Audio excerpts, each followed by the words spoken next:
Hey, all right, we're going to be going live in just a second here. Tweet out fight or the stream. And we're going to recap these Invicta FC 48 fights. Looking forward to it. We're going to rehash. It was a good night of fights. Aside from the main event, which kind of sucked the air out of the place, but it was still a good fight. 48 fights. Looking forward to it. But other than that, man, these fights delivered tonight, ladies and gentlemen. Delivered. I'm going to send out this tweet. Get going.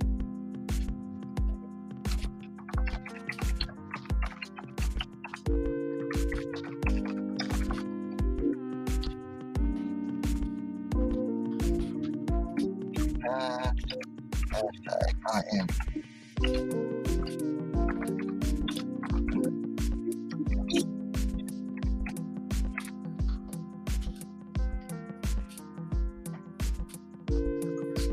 Hashtag WMMA.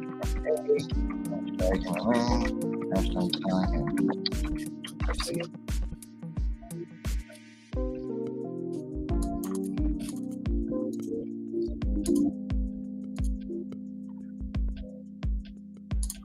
All right, got that tweeted out. Let's get the show on the road here. Turn off this music.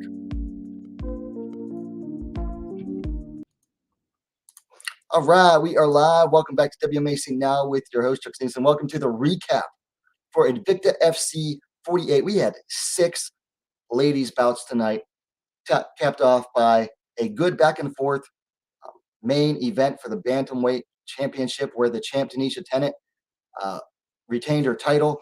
But I'll tell you what, man. The first 5 fights really, truly delivered on the entertainment factor tonight. Now, as I was saying, in a little intro, main event, not the most exciting fight. Very good from a skills perspective, from a technical perspective. Didn't quite deliver the energy I think everybody wanted, and kind of did suck the momentum out of the room tonight. But other than that, man, these fights tonight were four finishes in 5 fights before the main event. That's insane. Oh, and the lone decision before the main event was a fight of the year contender. Okay, you put that fight, the strawweight bout tonight, against any fight in any other promotion for fight of the year, and it is going to be a strong contender. In fact, it's probably going to be tough to beat. It was just mind-blowing. Anyway, let's get down into it. So first up, in the bantamweight division, Autumn Norton defeated Maria Dukic via TKO from a left hook and some hammer fists, minute and 2 seconds of the second round. Norton climbed to 2-1. Dukic fell to 2-1. Whoo! Autumn Norton hits hard. I mean, I kind of remembered that from before, but she hadn't fought in almost 3 years. And I remember her hitting hard, but man, she hits hard, everybody. It's hard. Woo. I'll tell you what, though, this is a good fight. Ended early in the second, but I liked what I saw from both.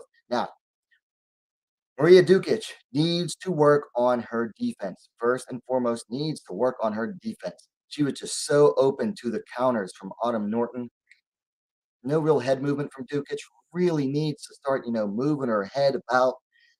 And, don't just rely on back and forth movement. You've got to move your head around.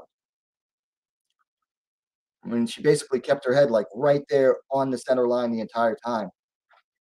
And it did not help her. For Norton, much improved from Autumn Norton from what we saw from her a few years ago. I mean, she hasn't fought in a while, but she came back better. Not every fighter can, take such a long time off and get right back into it. And not only get into it, but look better for it too. That is very rare in this sport. Now, granted, it's only her third fight. So, you would expect a fighter to improve with each fight. But after that long of a time off, ooh, that was great. Her footwork was good, her head movement, and her timing was just phenomenal. Like I said, I'm looking forward to seeing both of these ladies again. By the way, we've got a couple viewers. The chat is open, and please hit that like button, get that algorithm going for the stream. So this was a good start to the evening, and it really set the momentum and the pace for what we would see for the rest of the night. Then in the second bout, we moved up to featherweight, where Amber Leibrock defeated Morgan Fryer via submission due to rear naked choke. 3 minutes 9 seconds of the first round. Leibrock climbed to 6-4. Fryer fell to 4-4. This was meant to be like a build back fight for either of these two. I think, Invicta obviously favored Leibrock because she was an Invicta veteran. But this was an opportunity for, each fighter to build back. I mean, Leibrock hadn't fought for a while. Fryer hadn't fought in for like 3 years. And I think both fighters were coming off of a loss and coming into this bout. Oh, no, actually, this makes 3 wins in a row for Leibrock. But she hadn't fought in a while. And not a bad fight either. Not great, but not terrible. Fryer just came out like charging forward, looking for a takedown. She wanted nothing. I mean, absolutely nothing to do with Amber Leibrock's stand-up. And can't blame her. I was like, what? 6-inch height? I don't know, ridiculous height and reach difference between these two. Or no, the height difference was in favor of Leibrock. And if I remember right, the reach difference favored Fryer, but still, that height's hard to overcome. So Fryer wanted nothing to do with Leibrock's stand-up. I mean, like I said, she just rushed forward looking for takedowns. One thing I would have liked to see more from Leibrock is you got to make your fight an opponent pay for that. Like when she's just coming forward, charging forward, almost head down, looking for those takedowns, you got to make her pay. Leibrock didn't really do that, but it ended up being Leibrock that got the takedown. Or no, I have here nice reversal of takedown for Leibrock. So she reversed the takedown from Fryer, ended up getting control and got that rear naked choke. Third straight submission loss in a row for Morgan Fryer. Don't know what the future is going to be for her. For Amber Leibrock, she's back, and Leibrock's older than I thought she was. She is 34 and a half years old. I thought she was younger than that, but this is a good, step up. Not really step up. This is like a good way to really like announce her. She's back. I mean, picked up a couple wins, I think, for like Gladiator Challenge or something. And then now she has 3 wins in a row. She's back in Invicta after, a not so good spell in Bellator. This is a good, way to really announce that she's back for Amber Leibrock. And nice win, too. First round submission.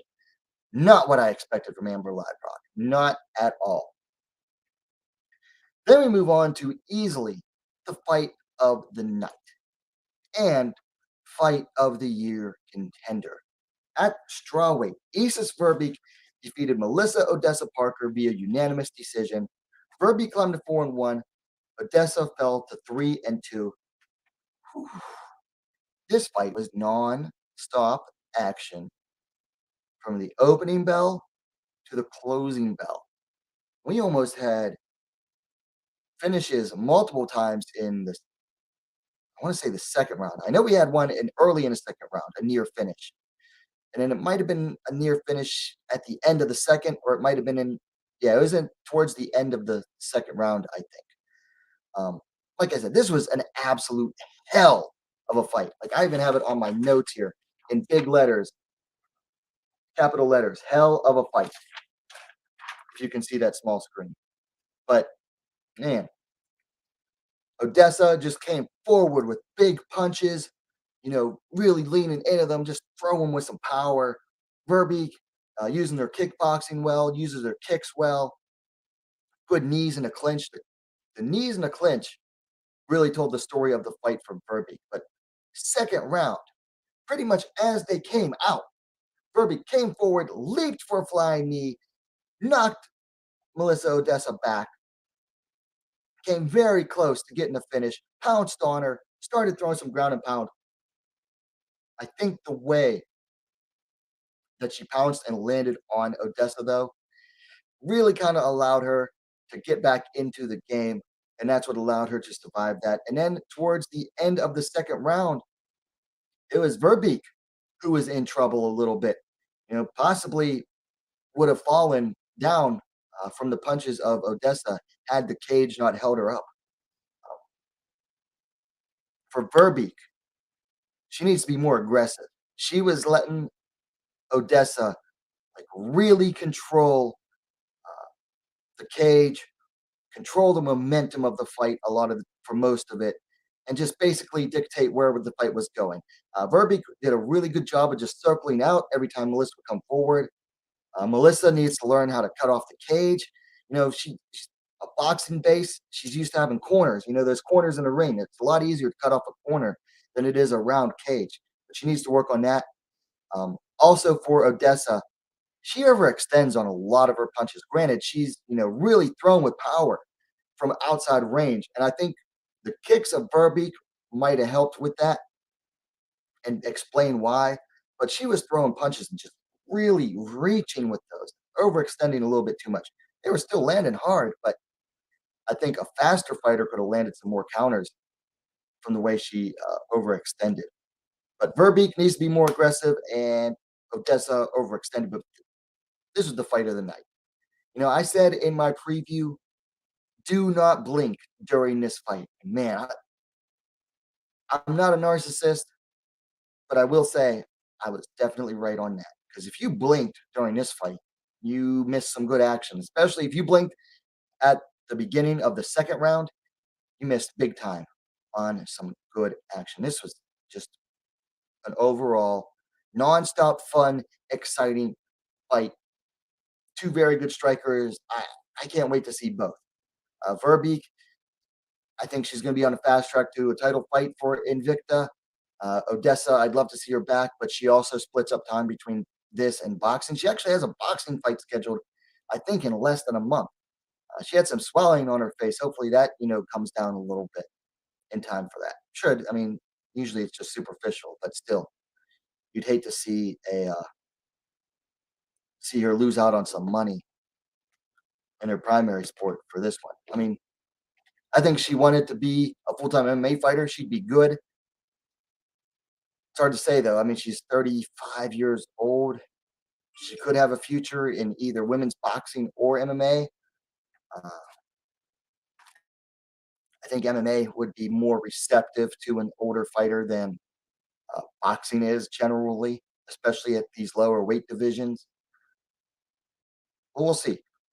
For Verbeek, like I said, I think she's likely up for a shot at that vacant title. Then we move on to fight number 4 for the evening. Moved up to the flyweight, the lone flyweight bout of the evening. So we only had one strawweight bout and one flyweight bout. But this one, I did not see the end of this fight coming. Christina Williams defeated Liana Corrosion via submission due to rear naked choke. 3 minutes, 16 seconds of the first round. Another first round finish in Invicta tonight. Williams climbed to 6-3. Corrosion fell to 8-5. I think I called Williams to win this one. I saw it most going the distance. I did not see Williams taking advantage of a knockdown, hopping on for a rear naked choke. I'm pretty sure this is her first win by submission. Let me check here real quick. First win by submission. So Williams showing some real range in her game now and just improving with each and every fight, showing she really knows how to mix it up with her striking too. She was throwing kicks, she was throwing some good punches, and she didn't throw to the head either. Like, she threw a lone punch to the body of Corrosion that landed nice. And I like seeing that. I love seeing that when fighters don't just headhunt with their punches. Like A lot of time, strikers will throw kicks everywhere, low, mid-range, high. But with punches, they MMA fighters just love punching to the head, and they don't mix it up to the body. Williams mixed it up really well tonight. Got a knockdown on Corrosion, followed it up, got that sub. Mwah, chef's kiss of a performance there for Christina Williams. Really nice finish there. For Corrosion, to me in there, she still looks a little bit like a, a strawweight who isn't cutting the weight. I mean, this is her second fight at flyweight, and she looked kind of soft, like she hasn't really grown into that flyweight frame yet. So I think if she does that more, she'll do better. But Williams is she's a tall and lanky flyweight. I mean, she's tall and lanky for the flyweight division, period. It's going to be hard to deal with, and just superior range control out of Christina Williams helped her to get that win. And then that killer instinct, going for that finish like that, that's what I love to see. Just really nice performance there for Warhorse Christina Williams. And when they asked her, what does she want next? She said, I want whatever is going to get me to the title. Well, that Invicta flyweight title is vacant now. The champ Karina Rodriguez just signed with Bellator, so she could easily fight for a vacant title next. And Mark P., who runs the Wombat Sports blog, had a good suggestion earlier. See if I can find it. Diana Torquato.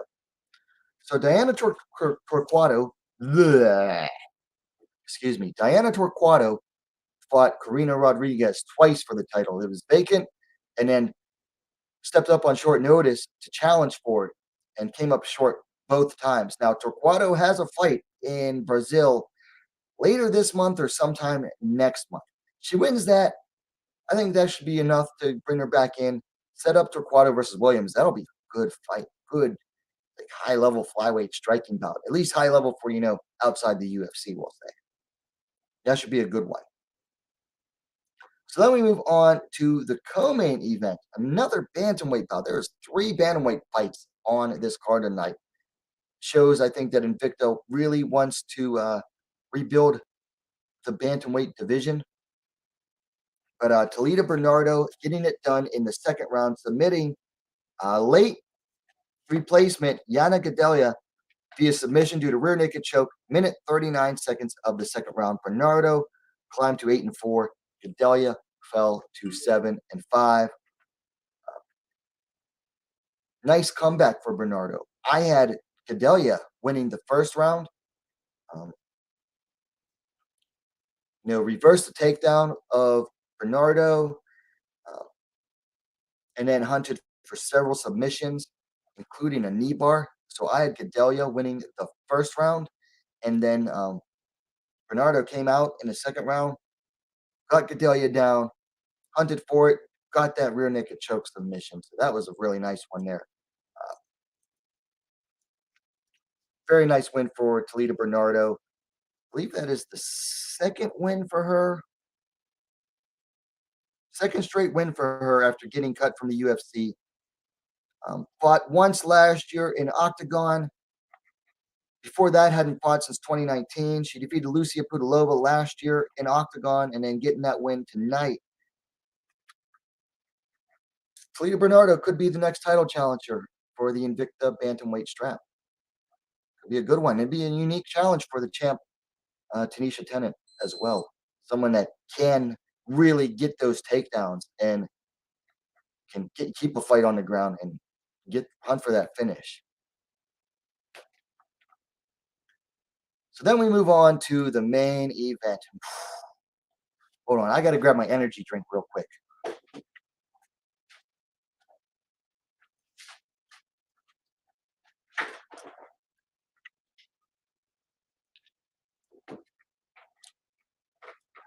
Need that caffeine after this fight. All right. Main event, bantamweight championship. Tanisha Tennant defeated Olga Rubin via split decision. Let's see. Tennant climbs to 5-1. Rubin falls to 7-3. The scorecards on this were pretty wacky. 2 judges had it even going into the 5th round. 1 judge scored every single round for Taneisha Tennant. It's like he didn't even bother watching the fight. I'm sorry, what fight was he watching that you would score every single round for Tennant? Because she didn't win every round. She sure as heck didn't win the 4th round. How do you score the 4th round for Tennant when she spent over 2 minutes in a choke? I'm sorry, when you spend 2 rounds locked up in a choke in a round that had little to nothing else to offer, you lost that round. There's no way to score the 4th round for Tanisha Tennant at all. And this one judge had every round for Tennant. Whereas the other 2 judges at least, had it split going into the 5th. But I think they scored the same way each time too. Like they scored the 1st for Rubin, 2nd for Tennant, I think 3rd was for Tennant, 4th for Rubin. So it was 2-2 going into the 5th. And then they split for Rubin and Tennant after the end of the fight. Anyway, let's talk about the actual fight itself. Not the most exciting fight at all. Like I was saying earlier, very good from a technical standpoint. Tanisha Tennant is a very skilled striker. Tall, long, knows how to use that range well. But man, she lacks killer instinct. I mean, absolutely lacks killer instinct. I mean, don't get me wrong. She'll turn it up the last 30 seconds, maybe minute of each round. But is it to hunt for the finish? No, it's to make sure that she secures the round. I mean, I can appreciate a good outside fighter, but man, not one that's just going to be content to score points all the time. Because there are good outside fighters that, are capable of getting the finish and will go for it. Tanisha's not one of those fighters that goes for it. Like I said, she'll turn it up the final 30, maybe 60 seconds if you're lucky watching the fight. But it's not really to go for the finish. It's to just secure the round. I think there was a couple times there where she could have really, really turned it up on Rubin. I think it was in maybe the 5th round.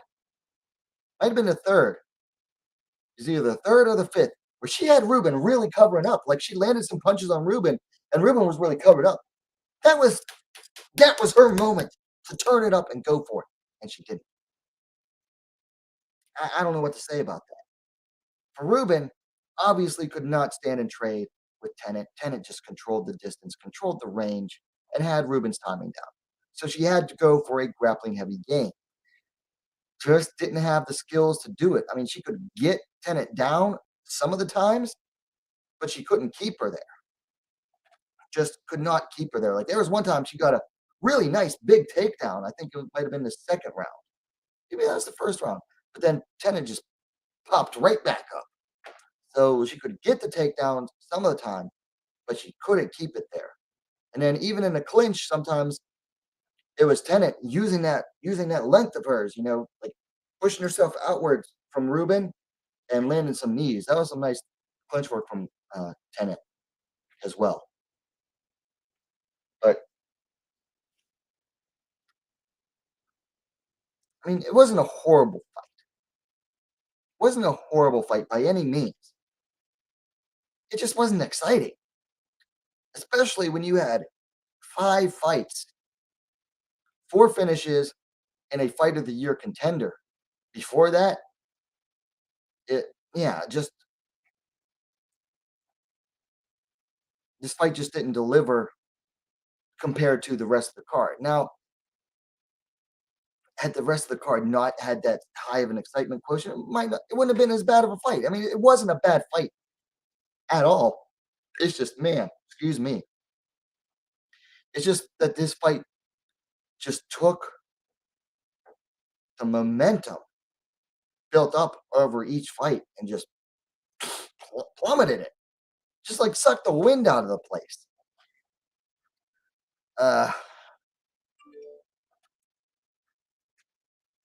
Rubin still seems to be a work in progress.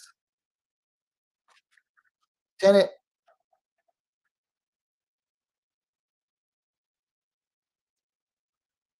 there's a very vocal contingent online that keeps wondering why she doesn't get signed to the UFC. Well, fights like this are why. The UFC is not going to sign someone that fights the way Tenant does at this point in time. If you watch the Contender Series fights, what do they usually look for? What does Dana love to harp on? Even if you can't get that finish, you got to go for it, and you got to bring it in the fights. Tenant's not getting the finish. She's not going for it, and she's not really bringing the action in a fight the way that the UFC wants to see from fighters at this juncture in time.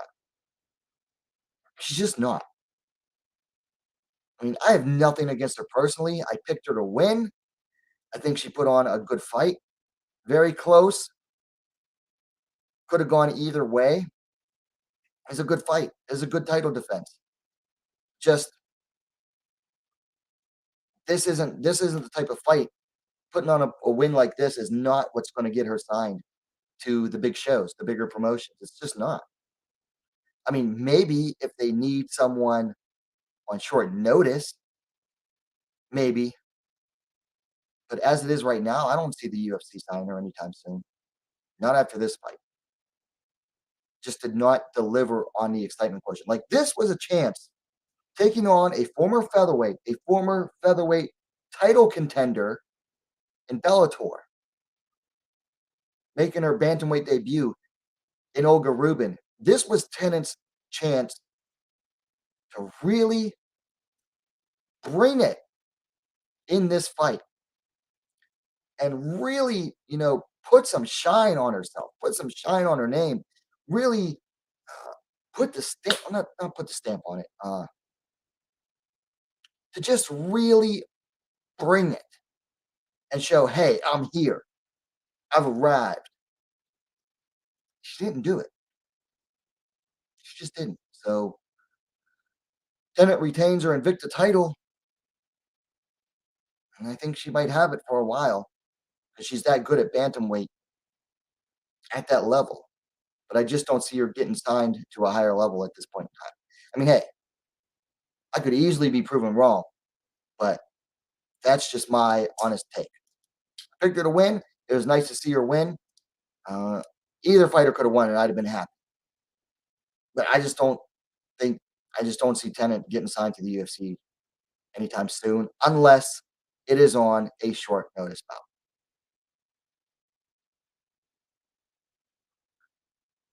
All right, so that's really it. Perez in the chat. Yes, people, the chat is open. Don't be shy. Perez says Tenant could have finished Rubin, but didn't. Yeah, she had a chance to finish it because Rubin seemed hurt. She was covering up at one point and could have gone for it. Couldn't get it done. Granted, Rubin couldn't get that buggy choke either. Granted, I don't think there's anybody that's actually gotten a buggy choke done in an MMA fight. So, Admiral Awesome, who I believe is a new person to the channel. Admiral Awesome says, should be Serena De Jesus to fight for the title next, in my opinion. I agree. I think it will be Serena De Jesus. I think she's won like 3 in a row for Invicta. So it would be hard to say no to a Serena De Jesus title fight next.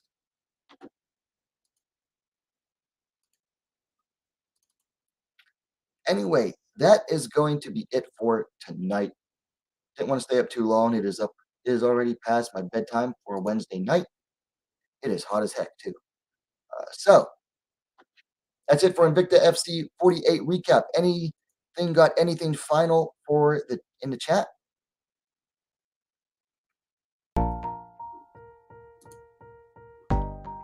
If not, please don't forget to hit that like button. That helps keep the stream going in that algorithm, that YouTube algorithm. That's really all I ask people to do is just come in and hit that like button.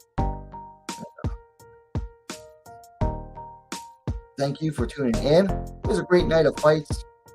Some of them I'm definitely going to have to watch back, and definitely going to be some review vid for this event coming up, definitely, because some of them were short and sweet, which makes it easier to do the review.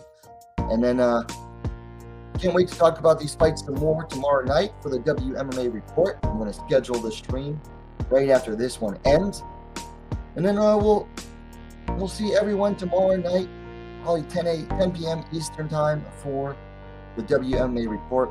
We got a big weekend of fights to get ready for. We've got fights all over the world this weekend. We've got UFC on Saturday. We've got Bellator Friday night. We have Bate Global Friday night. We have